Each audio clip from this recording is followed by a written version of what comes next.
السلام علیکم ورحمۃ اللہ وبرکاتہ۔ اعوذ باللہ من الشیطان الرجیم، بسم اللہ الرحمن الرحیم۔ وَإِذْ قَالَ إِبْرَاهِيمُ رَبِّ أَرِنِي كَيْفَ تُحْيِي الْمَوْتَىٰ قَالَ أَوَلَمْ تُؤْمِنْ قَالَ بَلَىٰ وَلَٰكِنْ لِيَطْمَئِنَّ قَلْبِي قَالَ فَخُذْ أَرْبَعَةً مِّنَ الطَّيْرِ فَصُرْهُنَّ إِلَيْكَ ثم اجعل على كل جبل منهن جزءا ثم ادعوهن يأتينك سعيا واعلم ان الله عزيز حكيم۔ صدق الله العلي العظيم۔ رب اشرح لي صدري ويسر لي امري واحلل عقدة من لساني يفقهوا قولي رب زدني علما۔ اور دیکھو، ابراہیم علیہ السلام نے اپنے رب سے کہا تھا، اے میرے رب، تو ذرا مجھے دکھا دے تو مردوں کو کس طرح زندہ کرے گا۔ اس نے کہا، کیا تمہارا اس پر ایمان نہیں ہے؟ یعنی اللہ نے سوال کیا، کیا تمہارا اس پر ایمان نہیں ہے؟ ابراہیم علیہ السلام نے کہا، ایمان تو ہے مگر قلبی اطمینان چاہتا ہوں۔ تو اللہ نے فرمایا، تو تم 4 پرندے لے لو، انہیں اپنے سے ہلا لو، یعنی مانوس کر لو، ٹیم کر لو، پھر ان میں کا ایک ایک جز، ایک ایک ٹکڑا ایک ایک پہاڑ پر رکھ دو، اس کے بعد انہیں آواز دو، وہ تمہارے پاس دوڑے چلے آئیں گے، اور جان لو کہ اللہ زبردست قوت والا اور حکیم اور دانا ہے۔ سورہ البقرہ کی آیت نمبر 260 ہے، جس کی تلاوت اور ترجمانی ابھی ہم نے سماعت کی۔ تو اس میں گزشتہ سے جو ہمارا مطالعہ جاری ہے سیرت ابراہیم علیہ السلام کے متعلق، مختلف پیرائے میں قرآن مجید میں جہاں جہاں تذکرہ کیا ہے اس کا مطالعہ کرتے ہوئے آ رہے ہیں۔ تو گزشتہ آیت نمبر 258 کے اندر اس شخص کا تذکرہ کیا گیا جو ایک بستی کے پاس سے گزرا، جو اپنی چھتوں پر جو ڈھائی پڑی تھی، گری ہوئی تھی، اور اس نے کہا کہ اللہ اس مردہ بستی کو کس طرح زندہ کرے گا؟ تو اللہ سبحانہ و تعالیٰ نے اسے 100 سال کے لیے موت دے دی۔ 100 سال کے بعد اللہ تعالیٰ نے پھر اسے زندہ اٹھا کھڑا کیا۔ اللہ نے اس سے پوچھا، تم اس حالت میں کتنی مدت رہے؟ تو اس نے کہا، 1 دن یا دن کا کچھ حصہ۔ اللہ نے فرمایا، نہیں، تم 100 سال تک مرے پڑے رہے۔ تو اپنے کھانے اور پینے کی چیزوں کو دیکھو، وہ سڑی بھوسی نہیں، اور اپنے گدھے کو دیکھو کہ وہ گل سڑ کر ہڈیوں میں تبدیل ہو گیا ہے، اس لیے کہ تمہیں زندگی بعد موت پر یقین ہو، اور اس لیے کہ ہم تمہیں لوگوں کے لیے نشانی بنائیں۔ اور یعنی اپنے گدھے کی ہڈیوں کو دیکھو، ہم کس طرح ان کا ڈھانچہ کھڑا کرتے اور پھر ان پر گوشت چڑھاتے ہیں۔ جب یہ سب کچھ کھل کر اس کے سامنے آ گیا تو وہ شخص کیا پکار اٹھا، فلما تبین له قال اعلم ان اللہ علی کل شیء قدیر۔ یعنی جب یہ سب کچھ کھل کر اس کے سامنے آ گیا تو وہ پکار اٹھا، میں علم یعنی اور یقین رکھتا ہوں کہ اللہ ہر چیز پر، ہر شے پر قادر ہے۔ اس کی تفسیر ہمارے سامنے آ چکی ہے۔ اور بھی جو ہے ڈارون کی تھیوری کے ضمن میں بھی اس کے انکار خدا کی وجہ، اور پھر بعد میں اس نے جو اپنی کتاب اوریجن آف سپیسیز کے اندر آخری پیراگراف میں اس نے اقرار کیا کہ ہاں، کریٹر، پیدا کرنے والے کا وجود ہے۔ پہلے تو انکار کیا اور بعد میں پھر اس نے جو ہے اس کا اقرار کیا کہ پیدا کرنے والا موجود ہے۔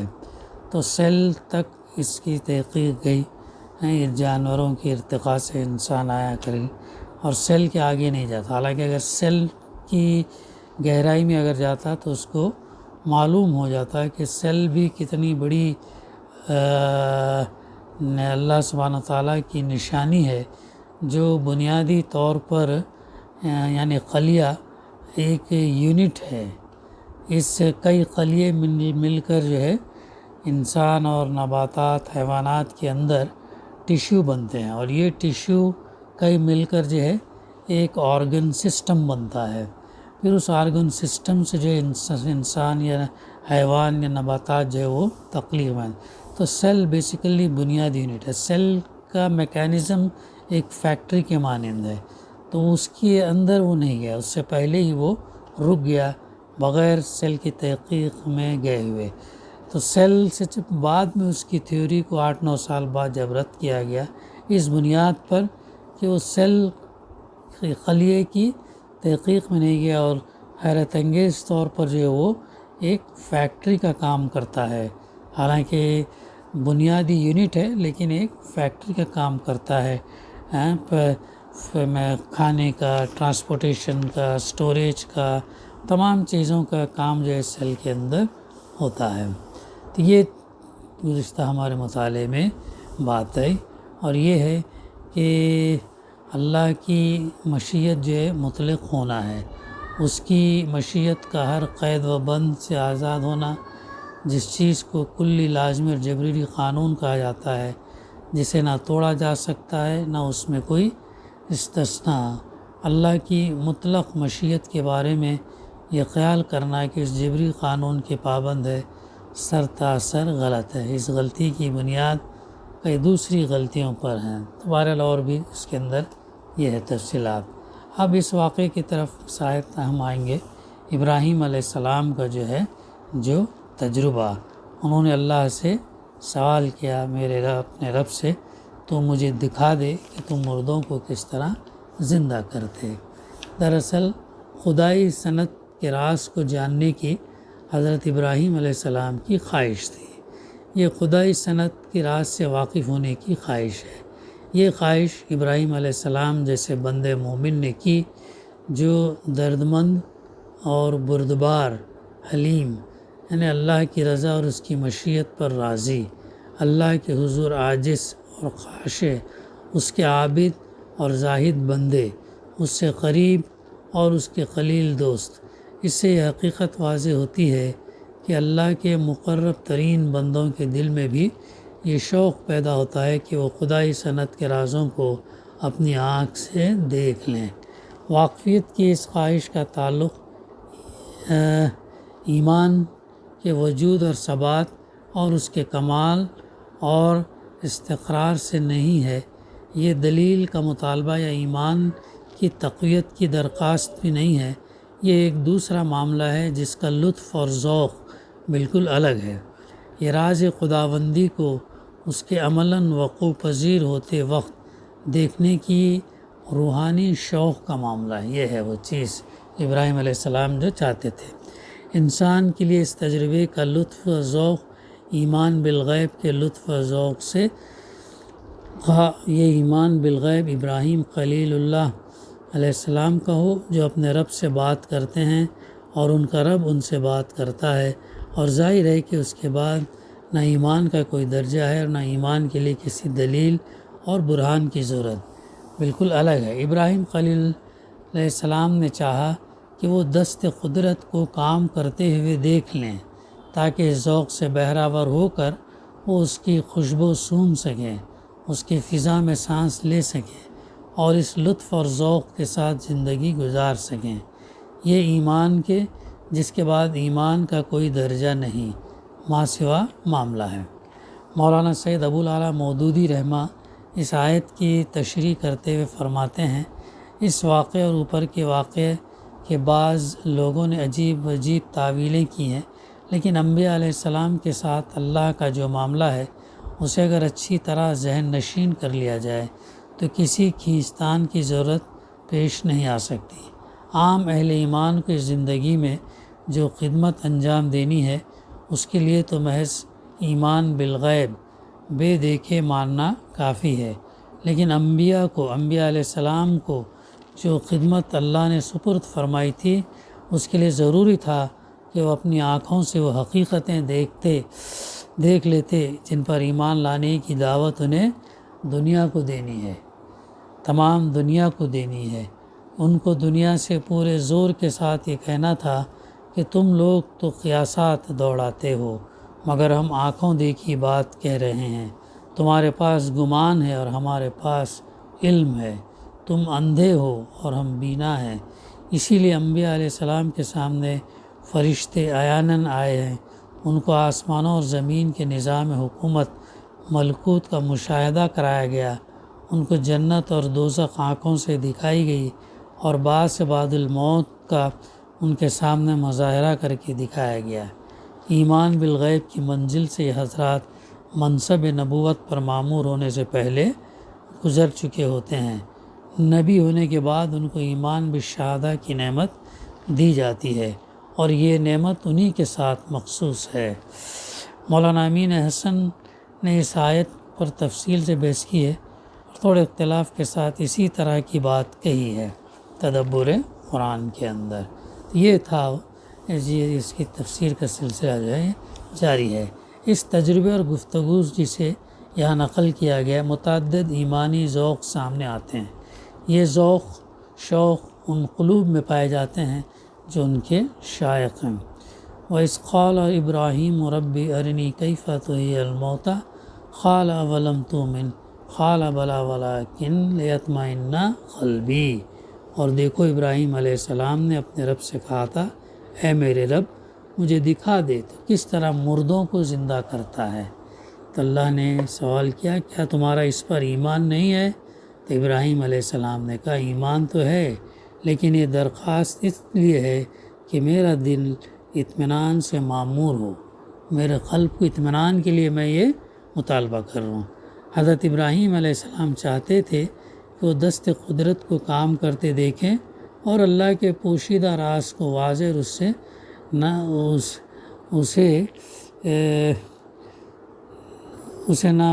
اسے پا کر مزہ چکے اور ان کا دل اطمینان سکون سے لبریز ہو۔ اللہ نے قلب ابراہیم علیہ السلام میں پیدا ہونے والے اس شوق کو پورا کیا اور انہیں ذاتی تجربے سے ہمکنار کیا۔ قال فخذ أربعة من الطير فصرهن إليك ثم اجعل على كل جبل منهن جزءا ثم ادعوهن يأتينك سعيا واعلم أن الله عزيز حكيم۔ اللہ نے فرمایا تو تم 4 پرندے لے لو اور انہیں اپنے سے ہلا لو، ملا لو، ٹیم کر لو، مانوس کر لو، تاکہ تمہارے اور ان کے درمیان ایک چاہت بھی ہو، ایک جانکاری بھی ہو اور مانوس بھی ہو، تاکہ تمہاری بات وہ سنیں۔ پھر ان میں کا ایک جز، پھر ان کو ذبح کرو، ایک جز ایک پہاڑ پر رکھ دو اور پھر انہیں آواز دو، وہ تمہارے پاس دوڑے چلے آئیں گے، اور جان لو کہ اللہ زبردست قوت والا اور حکیم اور دانا ہے۔ یعنی اللہ نے حضرت ابراہیم علیہ السلام کو حکم دیا کہ وہ 4 پرندے چن لیں اور انہیں اپنے سے قریب کر لیں اور اپنے سے خوب ملا لیں اور ان کی خصوصیات کو اچھی طرح جان لیں تاکہ انہیں پہچاننے میں کوئی دقت نہ ہو۔ پھر انہیں ذبح اور ٹکڑے ٹکڑے کر دیں اور آس پاس کے مختلف پہاڑوں پر ان کے مختلف ٹکڑے رکھ دیں۔ پھر انہیں بلائیں، انہیں پکاریں، جیسا تم مانوس ہونے کے بعد ان کو تم پکارتے تھے ویسا تم ان کو بلائیں۔ ان کے بدن کے اجزاء ایک بار پھر یکجا ہو جائیں گے، ان میں زندگی واپس آ جائے گی اور وہ اڑتے ہوئے ان کے پاس لوٹ آئیں گے، اور ایسا ہی ہوا۔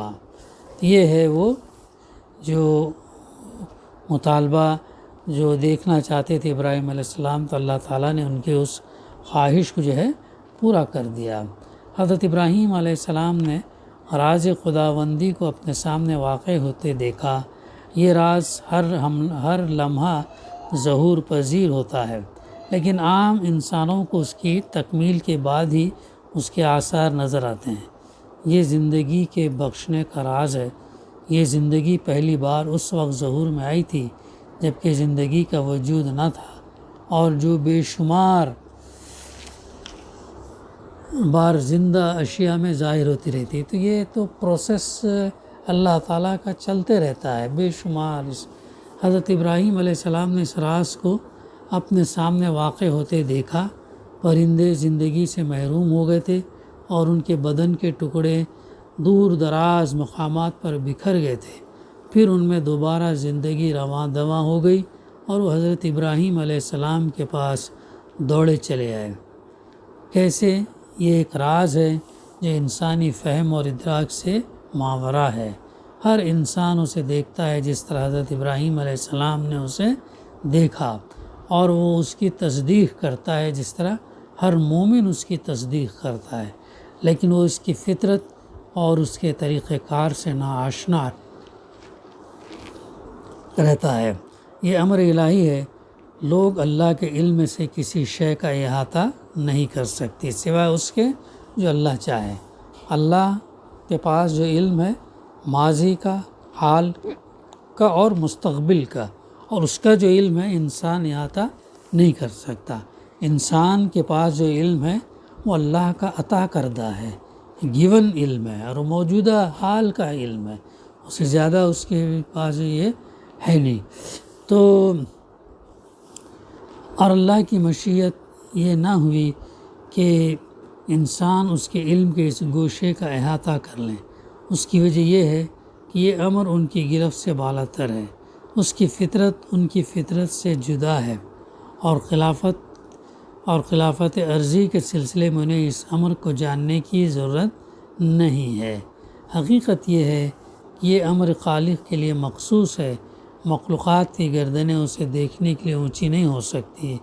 اگر وہ سر اٹھا کر اس کو دیکھنے کی کوشش کریں گے تو اس پوشیدہ راز پر ایک دبیس پردہ پڑا پائیں گے۔ ان کی اس سلسلے کی ساری کوششیں رائیگاں جائیں گی۔ یہ ان لوگوں کی کوششیں ہیں جو پوشیدہ امور غیب کو عالم الغیب کے حوالے کرنے کے لیے تیار نہیں ہے۔ یہ تھی اس آیت کی تفسیر، جو ابراہیم علیہ السلام جو مشاہدہ کرنا چاہتے تھے، تو یہ اس کی تفسیر تھی۔ اسی کے ساتھ اس آیت کا ختم ہوتا چاہتا ہے۔ دعا ہے کہ اللہ سبحانہ و تعالی ہمیں کہنے سننے سے زیادہ عمل کرنے کی توفیق عطا فرمائے۔ ربنا تقبل منا انک انت السمیع العلیم وتب علینا انک انت التواب الرحیم۔ صلی اللہ تعالی علی خیر خلقہ وعلی آلہ وصحبہ اجمعین والحمد للہ رب العالمین۔